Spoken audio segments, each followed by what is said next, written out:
निर्माण का मानदंड।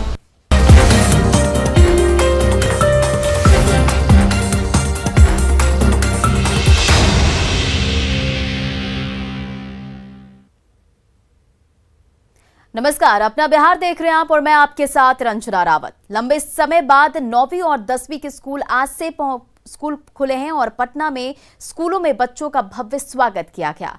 पटना के कमला नेहरू सीनियर सेकेंडरी स्कूल में शिक्षकों ने स्कूल पहुंची छात्राओं का फूल माला पहनाकर और पुष्प वर्षा कर टॉफी भी गिफ्ट किया और स्वागत किया। देखिए संवाददाता रजनीश कुमार की रिपोर्ट। लंबे समय बाद स्कूलों में रौनक लौटने लगी है तो बच्चे भी उत्साहित होकर स्कूल पहुंचे हैं और शिक्षक देखिए किस तरह से स्वागत कर रहे हैं। पटना के कमला नेहरू सीनियर सेकेंडरी स्कूल में बड़ी संख्या में जो बेटियां हैं वो स्कूल पहुंची हैं और इंतजार की घड़ियां सबकी खत्म हुई है। यही वजह है कि शिक्षक भी फूल माला पहनाकर पुष्प वर्षा करके बेटियों का स्वागत कर रहे हैं। तो ये तस्वीर देखिए, काफी अच्छी तस्वीर है, सुखद तस्वीर है, जिसका हर कोई इंतजार कर रहा था कि स्कूल में चहल पहल शुरू होगी और बच्चे क्लास में बैठ सकेंगे, पढ़ाई शुरू होगी। बहुत दिन से इंतजार था। लॉकडाउन के वजह से हम लोग का स्कूल से जो मतलब स्कूल नहीं आ सके थे, तो हम लोगों को बहुत इंतजार था कि स्कूल आए, टीचर के साथ रहे, टीचर से पढ़े, उनसे बातें करें, उनको देखें। आपको ये पता था कि स्कूल आएंगी तो शिक्षक आपका स्वागत करेंगे? नहीं, हम लोग को ये पता नहीं था। और अभी हम बहुत उत्साहित हैं कि शिक्षक हम लोग का स्वागत कर रहे हैं। बहुत अच्छा लग रहा है स्कूल आकर इतने दिनों बाद। टीचर से मिले स्कूल में, बहुत अच्छा लग रहा है। यहाँ पर टीचर भी उनसे ही बात करते हैं। मैम ये बताइए कि टॉफी वगैरह दे रही हैं, फूल माला से स्वागत कर रही हैं, एक मैसेज भी जा रहा है?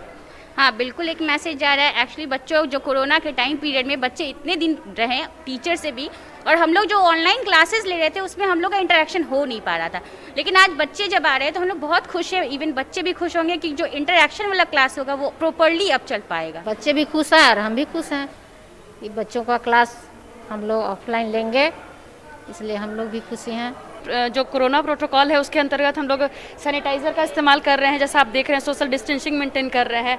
और इसके बाद जो भी बच्चे आएंगे उनको हम लोग हमेशा ये बता के रखेंगे, देखो मास्क पहन के रखना है और लंच शेयर नहीं करना है, अपना खाना लेके आओगी, अपना खुद से बनाओगी खाओगी, और बस क्लास में मेंटेन करना है कोरोना प्रोटोकॉल को। जाहिर है सरकार ने आदेश दिया है, लेकिन नियम और कानून जो है उसका पालन करना है। जो गाइडलाइन है कोविड का उसका पालन करना है, यानी मास्क लगाना है, सैनिटाइजर लगाना है और 2 गज दूरी और मास्क जरूरी, जो मूल सिद्धांत है उसको नहीं भूलना है। रजनीश कुमार, न्यूज़ 18 पटना। और करीब 4 महीने बाद एक बार फिर से कोचिंग संस्थान भी खुल गए हैं। पटना में मैट्रिक से ऊपर के सभी वैसे कोचिंग संस्थान खोल दिए गए हैं जो विभिन्न प्रतियोगी परीक्षाओं की तैयारी कराते हैं। कोचिंग संस्थानों में कोविड-19 के प्रोटोकॉल का बखूबी पालन किया जा रहा है और छात्र वैक्सीन लेने के बाद ही कोचिंग आ रहे हैं। कोचिंग खुलने से छात्र और शिक्षक दोनों खुश हैं। जायजा लिया हमारे सहयोगी संजय कुमार ने। लंबे अरसे के बाद शैक्षणिक जगत में अब हलचल बढ़ गई है। मैट्रिक से ऊपर के जो कोचिंग क्लासेज हैं उनको खोलने का निर्देश सरकार ने दे दिया है। अनलॉक 6 में सभी कोचिंग संस्थान जो हैं, जो प्रोफेशनल जो प्रिपरेशन है वो करवाते हैं, उनको खोल दिया गया है। राजधानी पटना में भी एक कोचिंग की तस्वीर है ये, क्लासेस में कैसे जो देखिए स्टूडेंट्स है वो पहुंच गए हैं। और निश्चित तौर पर कहीं ना कहीं जो छात्र मायूस थे उनकी मायूसी अब धीरे धीरे खत्म होने लगी है। स्टडी पे घर में सही से पढ़ाई नहीं हो पा रहा था और इंटरनेट सुविधा इंटरनेट में भी बहुत से समस्या आते थे और टीचर से डाउट नहीं पूछ पाते थे पूरी। अब डाउट क्लियर होगा सामने? हाँ, डाउट सामने, मतलब इंटरेक्ट करेंगे टीचर से तो और हम लोग को बेनिफिट होगा। बहुत ज़्यादा मायने रखता है, जैसे कि ऑनलाइन में उतने अच्छे से पढ़ाई नहीं हो पाता था और मोबाइल पे जैसे कि घर पे और इंटरनेट का बहुत सारा प्रॉब्लम हो जाता था, जैसे बीच में अच्छे से इसका क्या प्लस पॉइंट होगा अगर सामने टीचर आपको सामने से ज़्यादा अच्छे से समझ में आ पाता है, फ़ोन पे उतने अच्छे से नहीं हो पाता। सबसे बड़ी बात है कि हम लोग का मेन एग्ज़ाम ऑफलाइन होगा नीट का, तो उसके लिए ऑनलाइन प्रैक्टिस सही से हो नहीं पाता है एग्ज़ाम का, और ऑफलाइन ज़रूरी है, तो इधर ऑफलाइन टेस्ट वगैरह होगा तो हम लोग का प्रिपरेशन अच्छा हो जाएगा। जो हम लोग पहले रहते थे ना, जो घर पे रहते थे, तो वहाँ पर वो एक कॉन्फिडेंट नहीं आता था। जो सब्जेक्ट को लेकर हम लोग पढ़ाई करते थे, उसमें ऑनलाइन क्लास चलता था, डाउट हाँ, वो यहाँ आने के बाद मतलब कॉन्फिडेंट फील करते हैं कि हाँ टीचर सामने में है, कुछ भी है नहीं है, जो भी है सामने में हो रहा है। जितने भी बच्चे हैं, कोचिंग संचालक हैं या टीचर हैं, सब नए जोश, नए उमंग के साथ इस पठन पाठन की क्रिया में फिर से लग गए हैं। जैसा कि बच्चों ने भी आपको बताया कि ऑफलाइन और ऑनलाइन की पढ़ाई में ज़मीन आसमान का फ़र्क है। ऑफलाइन पढ़ाई का कंपैरिजन कभी कर ही नहीं सकता है ऑनलाइन जो पढ़ाई होता है। और निश्चित तौर पर छात्रों की सुरक्षा जो है उस लिहाज से ये बहुत महत्वपूर्ण था। और सभी स्टूडेंट्स जो यहाँ बैठे उन्होंने कोविड-19 का जो वैक्सीन है वो ले लिया है। तो जितने भी 18+ के लोग हैं, यूथ हैं, वो कोविड-19 का प्रोटोकॉल जो है उसको फॉलो करें और वैक्सीन जो है वो हर हाल में लगाकर ही कोचिंग संस्थान में पहुँचें। संजय कुमार, न्यूज़ 18 पटना। छपरा के विद्यालयों में आज से चहल पहल शुरू हो गई। लंबी छुट्टी के बाद विद्यालय खुले हैं। जिला स्कूल से हमारे संवाददाता संतोष ने स्थिति का जायजा लिया।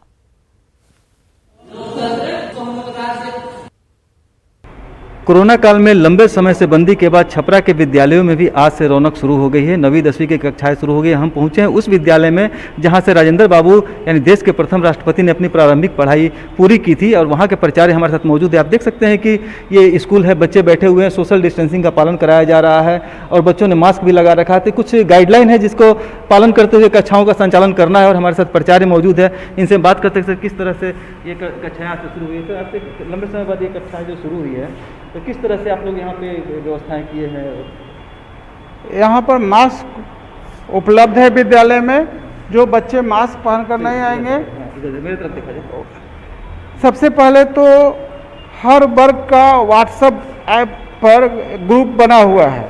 9th का अलग बना हुआ है, 10th का अलग बना हुआ है, 12th का अलग बना हुआ है, 11th का अभी एडमिशन नहीं हुआ है। हाँ, इन लोगों को अभी पहले ही मैं बता चुका हूँ कि सोशल डिस्टेंसिंग का हर हालत में पालन करना है, दूरी बनाकर बैठनी है, मास्क पहने रहना है। जहाँ भी आपका नल है वहाँ पर हैंड वॉश रखा हुआ है। हर 2 घंटा के बाद पहुंचकर वहाँ हैंड वॉश करते रहना है। उन्हें बताओ कि क्या क्या गाइडलाइंस पालन करने आज से स्कूल आप लोग आ रहे हो, कैसा लग रहा है? इतना दिन तक स्कूल बंद था। इतने दिन बाद स्कूल आकर हमको बहुत अच्छा लग रहा है और जैसा जैसा सर ने बताया है हम उन सब गाइडलाइंस का पालन करेंगे। क्या क्या करना है कोरोना को बचाव के लिए? सोशल डिस्टेंस का पालन करना है, मास्क लगाए रखना है, हर 2 घंटे पर सैनिटाइजेशन करना है और समय समय पर हाथ धोना है। क्या से जब पढ़ाई शुरू हुई है तो लोगों को ये उम्मीद है कि तीसरी लहर से ये लोग लड़ते हुए अपनी पढ़ाई को जारी रखेंगे। संतोष गुप्ता, न्यूज़ 18 छपरा। और समस्तीपुर से आपको बड़ी खबर बता दें, बैंक ऑफ इंडिया के हरपुर एलौथ शाखा में लूट की वारदात को अंजाम दिया गया है। तो समस्तीपुर से बड़ी खबर आपको बता रहे, जहां बैंक ऑफ इंडिया के हरपुर एलौथ शाखा में लूट की वारदात को अंजाम दिया गया है। बैंक से 16 लाख से ज्यादा की लूट हुई है। हथियारबंद अपराधियों ने इस घटना को अंजाम दिया है। तो बैंक ऑफ इंडिया से 16 लाख की लूट, समस्तीपुर से आपको बड़ी खबर बता रहे हैं, जहां हरपुर एलौथ शाखा में 16 लाख की लूट हुई है। बैंक ऑफ इंडिया के हरपुर एलौथ शाखा से लूट हुई है और बैंक से 16 लाख के से ज्यादा की लूट की हुई है और हथियारबंद अपराधियों ने वारदात को अंजाम दिया है। समस्तीपुर में अपराधी इतने बेखौफ हो चुके हैं कि जब चाहे, जहां चाहे, जैसे चाहे आपराधिक वारदात को अंजाम दे देते हैं। लगातार लूट और हत्या की वारदात से परेशान इस समस्तीपुर में एक बार फिर अपराधियों ने बैंक लूट की बड़ी वारदात को अंजाम दी है। इस बार 4 से अधिक की संख्या में हथियार से लैस अपराधियों ने bank of India Harpur Elauth शाखा में लूटपाट की घटना को अंजाम दी है और 16 लाख से अधिक जो इस बैंक में कैश थे, जो जानकारी मिल रही है उसकी लूट हुई है। जिसके बाद घटना स्थल पर खुद एसपी दरभंगा प्रक्षेत्र के आईजी और बड़ी संख्या में पुलिस बल पूरे मामले की जांच कर रही है। लेकिन सबसे बड़ी बात है कि जिस तरह से समस्तीपुर में लगातार लूट और हत्या की वारदात हो रही है, वो पूरे पुलिस महकमे पे बड़ा सवाल खड़ा कर रही है। अब देखने वाली बात होगी कि इस पूरे मामले का खुलासा समस्तीपुर पुलिस के द्वारा कब की जाती है। Mukesh Kumar, news 18 network, Samastipur.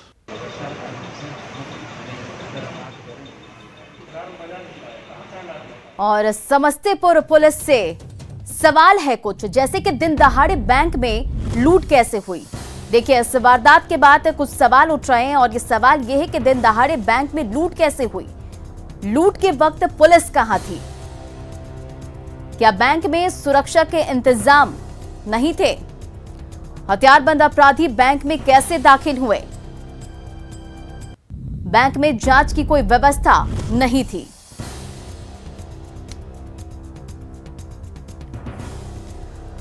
और इस पर अधिक जानकारी के साथ मुकेश हमारे संवाददाता फोन लाइन पर हमारे साथ जुड़े हैं। मुकेश, दिन दहाड़े बैंक में लूट हुई और समस्तीपुर पुलिस पर यह बहुत बड़ा सवाल उठ रहा है। जी, निश्चित रूप से जिस तरह से समस्तीपुर में लगातार आपराधिक वारदात हो रहे हैं तो समस्तीपुर पुलिस पर सवाल उठना लाजमी है। और जिस जगह ये बैंक की लूट की वारदात हुई है वो मुसरी घराड़ी और समस्तीपुर मुख्य मार्ग पर स्थित है बैंक ऑफ इंडिया का शाखा। और अपराधियों ने उस वक्त इस वारदात को अंजाम दिया जिस वक्त काफी बारिश हो रही थी। बारिश के बीच अपराधी बैंक में आते हैं और लूट की वारदात को अंजाम देकर आराम से निकल जाते हैं। और ये थाना और बैंक की दूरी 4 किलोमीटर की है। और जिसके बाद यहाँ से सूचना दी गई पुलिस को। पुलिस सभी आला अधिकारी दरभंगा से आईजी भी पहुंच चुके हैं और वो जांच कर रहे हैं। लेकिन जिस तरह से लगातार हत्या लूट की वारदात समस्तीपुर में हो रही है, पिछले 48 घंटे की बात करें तो 2 हत्या और 3 लूट की वारदात इस बैंक लूट को लेकर के हो चुकी है। लेकिन अभी तक पुलिस को पिछले दिन हुई हत्या के मामले में और लूट के मामले में भी कोई सफलता नहीं मिली है। कल शाम में भी जो जानकारी मिल रही है, हरपुर एलोत में ही बंधन बैंक में अपराधी शाम के वक्त घुसे थे और बैंक कर्मियों के साथ मारपीट की घटना को अंजाम दिए थे। लेकिन लगातार बैंक और निजी फाइनेंस कंपनी को निशाना अपराधियों के द्वारा बनाया जा रहा है। उसके बावजूद पुलिस लगातार दावे तो करती है कि अपराधियों की जल्द गिरफ्तारी कर ली जाएगी, लेकिन उनके दावे पर अमल होता नहीं दिखाई दे रहा है। जी, तमाम जानकारियों के लिए शुक्रिया। तो आपको समस्तीपुर से बड़ी खबर बता रहे हैं, जब बैंक ऑफ इंडिया से 16 लाख से ज्यादा की लूट हुई है। चले बढ़ते अपनी अगली खबर की ओर। दरभंगा के राज परिसर में स्थित मां श्यामा मंदिर में महिला की पिटाई का वीडियो वायरल हो रहा है। मंदिर के पुजारी पर ही पिटाई का आरोप है और वीडियो वायरल होने के बाद मंदिर प्रबंधन ने पिटाई करने वाले पुजारी को तत्काल काम से हटा दिया है।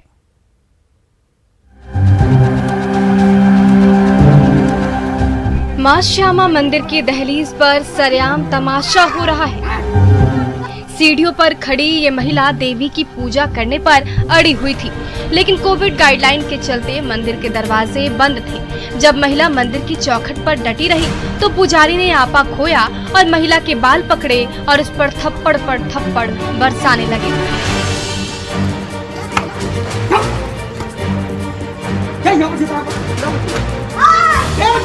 ये महिला बार बार चिल्ला रही थी, लेकिन पुजारी का गुस्सा 7वें आसमान पर था।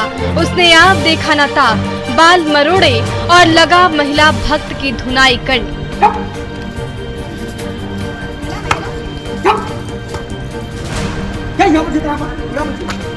इस तमाशे का वीडियो जैसे ही वायरल हुआ, इस पुजारी को मंदिर से हटा दिया गया।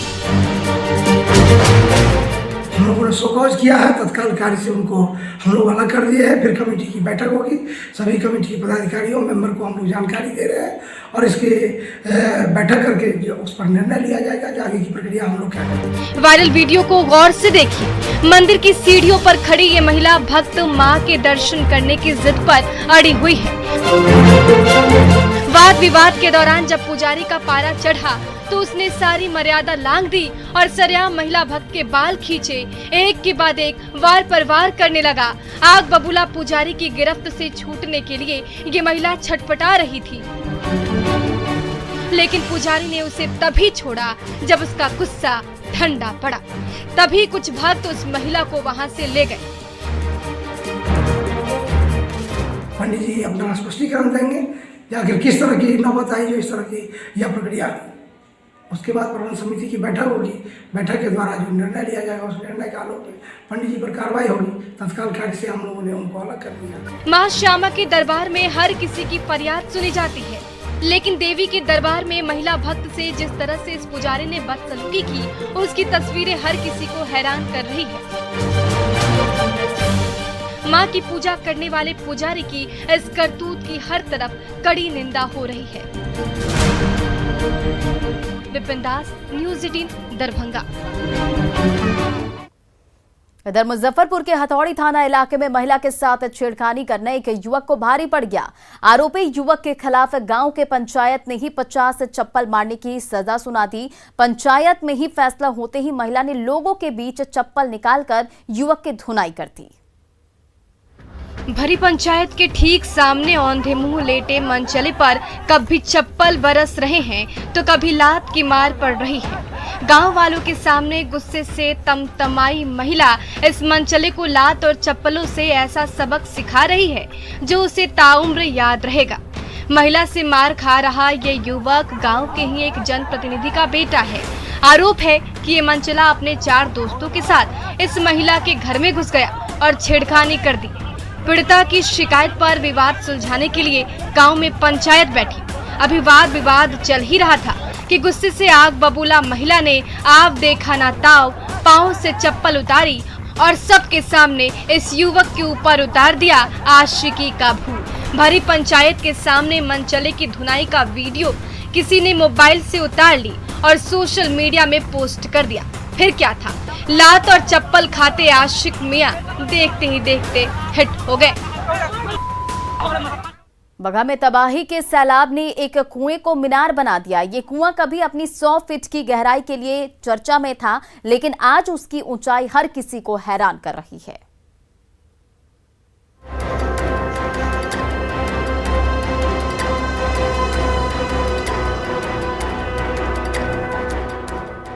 इन तस्वीरों को जरा गौर से देखिए। जमीन पर खड़ा ईंट और सीमेंट का ये गोलाकार ढांचा कोई मीनार नहीं है, बल्कि वो पाताल फोड़ कुआं है जिसकी 100 फीट की अथाह गहराई कभी चर्चा में रहती थी। लेकिन जून महीने में प्रलयकारी सैलाब का ऐसा झोंका आया कि उसमें गांव के गांव बह गए।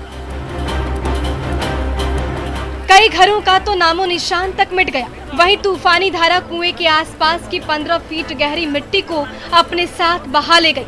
लेकिन उस उफनते पानी में भी ये पाताल फोड़ कुआं अपनी नींव पर टिका रहा।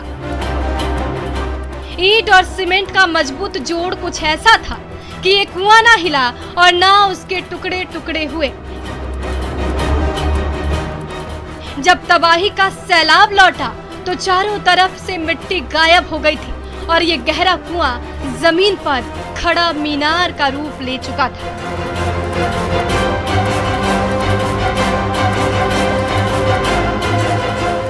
जबकि आसपास के गांव के दर्जनों घर बह गए। कितना घर कट चुका है? तो अभी तो लगभग मेरे यहाँ से अभी 10-15 घर बचा है। लगभग इस बस्ती हम लोग को गर्दी ग्राम में 200 घर था। हमने पानी में हमने घर में इतना पानी रहे, छाती भर का पानी रहे। अब इन इतना का गढ़ा कइले बा, अभी करले बा गढ़ा। जून के महीने में हरहा नदी में अचानक ऐसी बाढ़ आई थी कि उसके पानी में रामनगर के दर्जनों गांव तबाह और बर्बाद होकर रह गए। मकान के मकान तहस नहस हो गए। उसी सैलाब में आसपास की सारी मिट्टी तो गायब हो गई, लेकिन 600 साल से भी ज्यादा पुराना ये कुआं पूरी मजबूती के साथ टिका रहा। ऊपरी हिस्से का प्लास्टर अब भी साफ साफ नजर आता है, लेकिन मिट्टी हटते ही निचले हिस्से की एक एक ईंट झांकने लगती है। इसलिए अपनी गहराई के लिए चर्चा में रहने वाला ये कुआं अब अपनी ऊंचाई के लिए जाना जा रहा है। लेकिन तबाही का ये सैलाब रामनगर के ग्रामीणों को कई जख्म दे गया है। सभी गांव बाढ़ से प्रभावित है सर। यहाँ का सभी गांव, और सभी गांव में लगभग कोई ऐसा गांव नहीं है जिसमें से 10, 20, 50 घर नहीं कटा हो।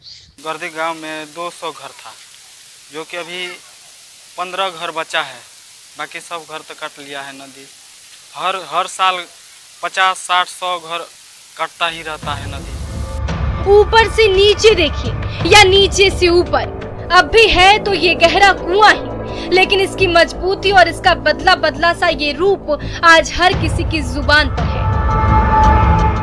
मुन्ना राज, न्यूज़ 18 बगहा।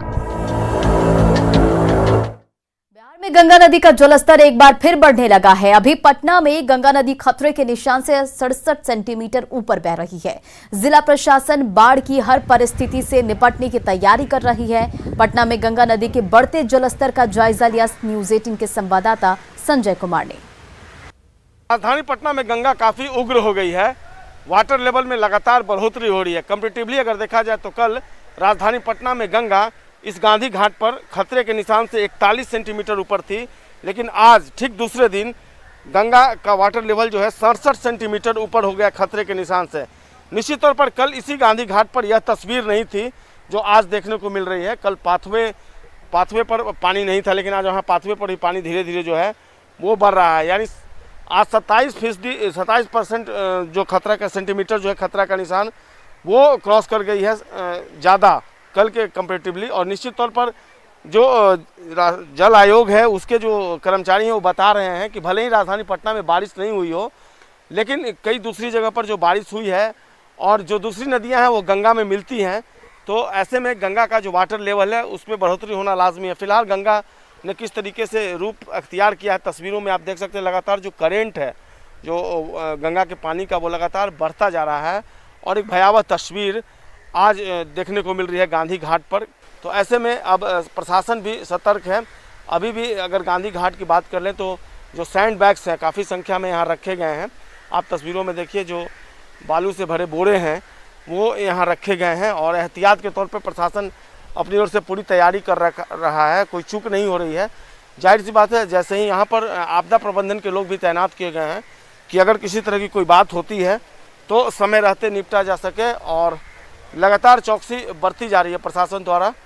और ऐसे में लोगों को भी न्यूज़ 18 आगाह कर रहा है कि गंगा घाटों पर किसी भी तरीके से यहाँ पर स्नान करने के लिए गंगा में प्रवेश न करें, क्योंकि कई हादसे हुए हैं और हाल के दिनों में भी लापरवाही देखी गई।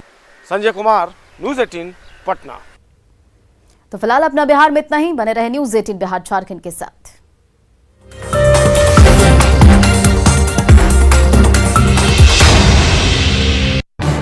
इस न्यूज हेडलाइन